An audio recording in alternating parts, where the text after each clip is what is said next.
हॉटेलसारखं मटर पनीर आता घरच्या घरीच. 10 ते 15 काजू 15 मिनिटांसाठी गरम पाण्यामध्ये भिजवून ठेवले होते. मिक्सरला बारीक पेस्ट करून घेऊया. 2 मोठे टोमॅटो, 8 ते 10 लसूण पाकळ्या, अद्रक आणि मीठ घालून त्याची पेस्ट वेगळी वाटून घ्यायची आहे.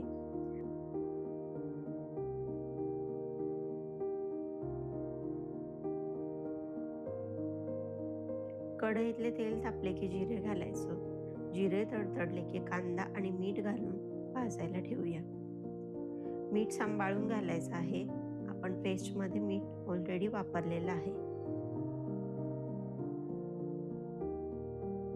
कांदा भाजेपर्यंत बाजूला पॅनमध्ये थोडं बटर घालून पनीरचे तुकडे शालो फ्राय करून घेऊया.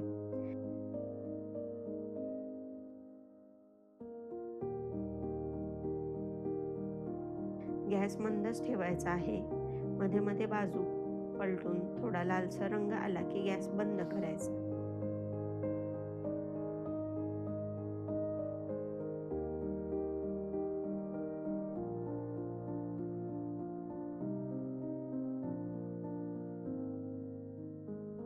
आता कांदा छान भाजला गेला आहे. टोमॅटोची पेस्ट घालूया. 2 ते 3 मिनिटे तेल सुटेपर्यंत चांगलं भाजून घ्यायचं आहे.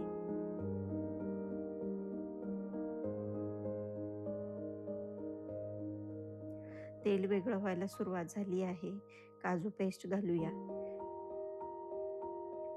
एक एक करून मसाले ऍड करायचे आहेत. हळद, लाल तिखट, कांदा लसूण मसाला, गरम मसाला आणि धनापूड.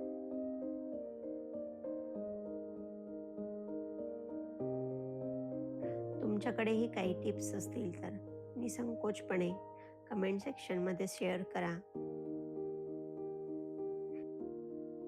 थोडंसं हलवून मसाले न करपता छानसे भाजले जावे म्हणून थोडंसं गरम पाणी घालायचं आहे.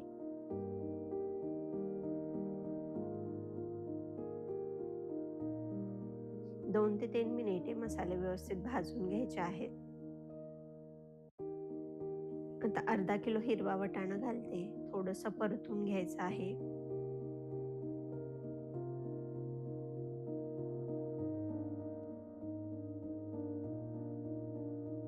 पनीर घालूया.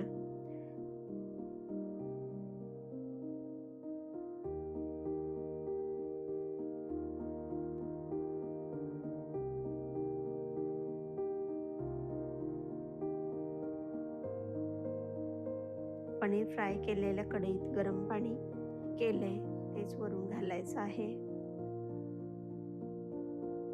छानसं मिक्स करून 10 मिनिटांसाठी शिजायला ठेवायचं.